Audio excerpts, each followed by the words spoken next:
Hello, Packers fans. Welcome into PackersNews.com. I'm Kassidy Hill, joining you back for another season of our pregame Facebook Lives. We are here in Cincinnati at Paycor Stadium. I'm going to give y'all a couple of minutes here to hop in as we get started, and excited to start back another season of our pregame Facebook Lives. As you can see, unfortunately, we couldn't be on the field this week, but should be on the field with the players with us for the rest of the season, working out behind us. But as I said, here in Cincinnati at Paycor Stadium, where we have been since Wednesday. The Packers held a joint practice with the Bengals on Wednesday and kind of really kicked off this Jordan Love era, facing another defense, another team for the first time as starting quarterback. It was a lot of fun to see Love actually facing a new defense on Wednesday and learning some lessons along the way. If you read Ryan Wood's story on PackersNews.com from this week, he spoke to several Cincinnati Bengals defenders and just heard what they think about Jordan Love himself. And so many of them were complimentary of Love and who he is as a quarterback just over the past couple of years, progressing behind Aaron Rodgers. And ironically, several of them pointed to what would be considered his worst throw of the day. It was an interception. And a lot of them said, that's a good throw. He made the right read. It's just, Mike Hill, the corner, has been playing in this league for 7 years. But a lot of positive comments about Jordan Love from the Bengals locker room after Wednesday's joint practice. And I believe we even have some video for you of joint practice on Wednesday.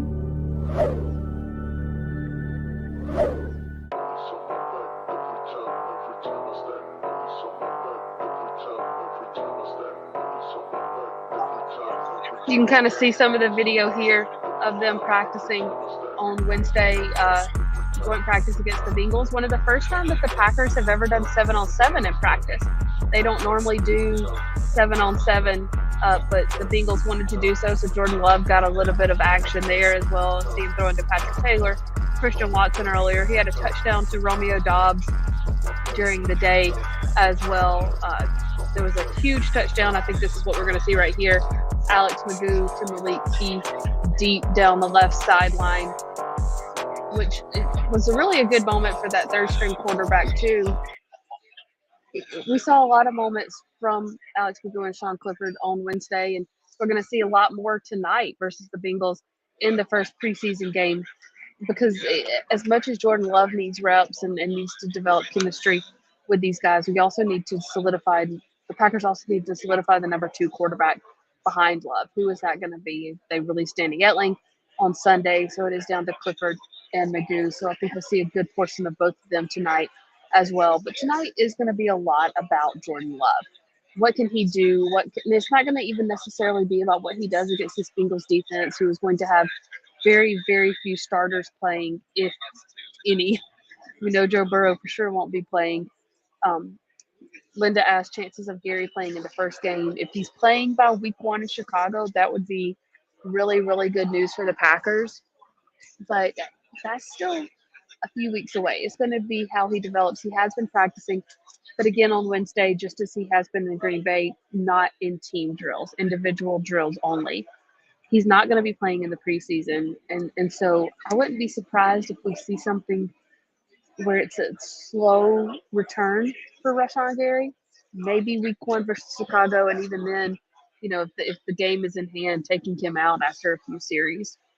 But that's still yet to be seen. That's still a little ways away. Tonight is going to be about what can Jordan Love do with these receivers, because as we said, there's not going to be many Bengals starters playing, hardly any at all, especially on defense. But what does that chemistry look like? What does that connection look like with Love and his pass catchers? And that's going to be the most important thing that the Packers want to walk away from tonight. Matt LaFleur was asked about the probability of Love and some of the other offensive starters playing on Wednesday, and this is what he had to say.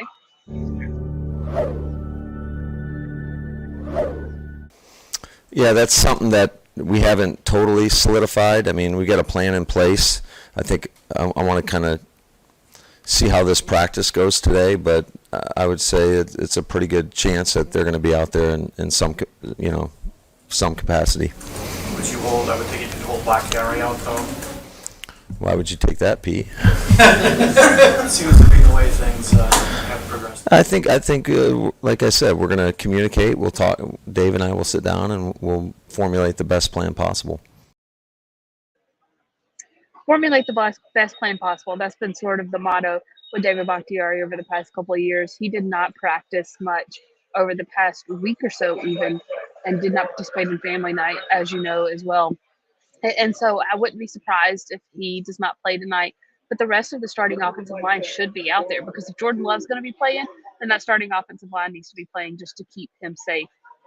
Willie says number 10 will be all right, and we are lucky to have him. This is going to be the start of something, and we're going to see the first taste of what Jordan Love can do tonight. But as a reminder, this is still very, very early on, and this could be a long process. So to not completely judge his entire career based off what might happen tonight with what could only be one or two drives. You know, Jordan Love could play anywhere from a drive to a half. But if he goes out and, on his second drive scores a touchdown, I wouldn't be surprised if he's pulled. I don't know if they'll keep him in longer than that, especially when they do still have to kind of solidify who that number 2 will be. Christopher says, looking forward to this new era. Will be interesting. It will be very interesting. Speaking of who that number 2 will be, Randy asked, will Sean Clifford or Alex Magoo play tonight against the Bengals? Yes, they will both play. And that'll be who really is getting watched by the coaches after Jordan Love does come out of the game. Randy also asked, what happened on Wednesday? Who started that fight? The first fight was started by DJ Reader, but Elton Jenkins did not back down, and it spurned off several other fights. The second fight was started by Elton Jenkins, which is when Matt LaFleur pulled him from practice, and he was escorted back to the locker room. That being said, fights are typically standard in a joint practice. Tensions flare. You're talking to somebody new that you don't have to go back to the locker room and sit across the lunch table from. But they're going to happen. You usually just have to get them out of the way. That being said, joint practices can still be so, so crucial and valuable for a team, especially for a team like the Packers, who are so young on offense and with a new quarterback. And so that's why the Packers wanted to have 2 joint practices this year. They go back home next week and they'll have a joint practice against the New England Patriots. But traveling for this joint practice, they also were able to get a joint practice against a really good defense. But it also gave them an opportunity to be together as a team in a way that they don't normally get to do. This is the first joint practice that the Packers have traveled for in over 30 years. Talking to Brian Gutekunst the other day before the practice, and he told me, I honestly don't even remember the last time we traveled for a joint practice. But in a way, it ended up being a really good thing for the guys and for a team that's so young. They went to a team dinner together on Tuesday night. Josiah DeGuara told me on Wednesday, he's like, I don't remember the last time I went to a team dinner. He's like, it felt like college. I don't think I've ever done that in the NFL, because usually in the NFL, you're on your own. And so this trip, in a way, even though there was only one joint practice, there was no practice on Thursday, it ended up being just the traveling aspect of it ended up being really, really valuable for these Packers. Matt LaFleur talked about that the other day. Let's hear what he had to say. I think it's a great opportunity, like I said earlier, to go against one of the premier teams in the National Football League. I think when you look at their roster, it's a pretty deep roster with a lot of great players, and I mean they've performed at a really high level the last couple of years. So I've got a lot of respect for Zach and his coaching staff and what they've been able to accomplish, and so it's going to be a great test for our guys to see kind of where we're at against one of the better teams in this league. Part of the reason I like these types of practices, especially going against a really good football team, is it affords you, the maximum number of reps without really putting guys at more risk. There's always an inherent risk every time you step out on that field, but without guys going to the ground and whatnot, that it's just, I guess, a more protected area. But I think at any time at this stage of training camp, it more than anything else, it breaks up the monotony. I thought this was a great opportunity for our guys to get away, to spend a few days together, because we know how important that team cohesion is in terms of being the best that you can be. And we had a great dinner as a team last night, and just getting the guys to be around one another. And like I said, it breaks up just your normal routine when you're going in early and you're leaving late. As we heard Matt LaFleur there say break up a little bit of the monotony of training camp, which can be long and monotonous, to use his word. So something different, a new change of scenery for the guys, and also just to build off what he said, in a game where the starters might be playing one or two drives, if at all, practice gives you a chance to get everyone on the field, to get Aaron Jones reps, to get AJ Dillon reps, to get Preston Smith, Preston Smith and Kenny Clark reps that they're probably not going to be taking in a game. And a joint practice will get you those full speed competitive reps still that can simulate a game as close as possible. So hugely important to be here in Cincinnati this week for the Packers. Mike says this is the beginning of a fresh air for the team, and we'll see kind of how these Packers respond to Jordan Love. How do they break the huddle? How do they listen to him when something goes wrong? That's going to be what's really, really interesting to watch too. No matter what the scoreboard says at the end of the game, what is the demeanor like from Jordan Love? How do the teammates respond to him? That's what's most important in these games like this tonight. We are getting ready or inching a little bit closer to kickoff here. We got about half an hour before kickoff.